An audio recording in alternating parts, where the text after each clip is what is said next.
Hello বন্ধুরা, কেমন আছো সবাই? আশা করি সবাই ভালো আছো। তোমরা সবাই জানো যে আমাদের পশ্চিমবঙ্গে এসআইআর চালু হয়ে গেছে। তো এসআইআর এর দুটো ভাবে ফর্ম ফিল আপ হচ্ছে, একটি অনলাইন একটি অফলাইন। তো তোমরা সবাই ইতিমধ্যে জেনে গেছো যে অফলাইনে ফর্ম ফিল আপ চালু হয়ে গেছে এবং অনেকেই ফর্ম ফিল আপ চালু করেছে।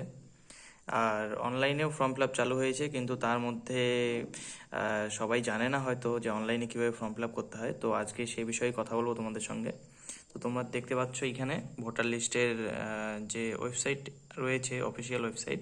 তো সেখানে প্রথমে চলে আসবে এবং আসার পরে দেখতে পারবে সার্ভিসে, এখানটায় এসআইআর 2026-এর ফর্ম ফিল আপ এখান থেকেই হবে অনলাইনে। তো আমরা এখানটায় চলে আসবো এনরোলমেন্টে, যে সে ফর্ম ফিল আপটা করবো, তো এটাতে ক্লিক করে নেব। ঠিক আছে, তো আসার পরে আমাদেরকে একটা ব্রাউজার আসবে। এখানে আপনাদেরকে কি করতে হবে, আপনাদের রেজিস্টার মোবাইল নাম্বার এবং বা ইমেল আইডি বা আপনার যে ভোটার কার্ডের ইপিআইসি নাম্বারটা যেটা রয়েছে, ইপিআইসি নাম্বার যেটা রয়েছে সেটা দিয়ে তোমাদেরকে লগ ইন করতে হবে। তো লগ ইন করলে পারে তোমাদেরকে একটা পেজের মধ্যে নিয়ে যাবে। চলো লগ ইন করে দেখাচ্ছি।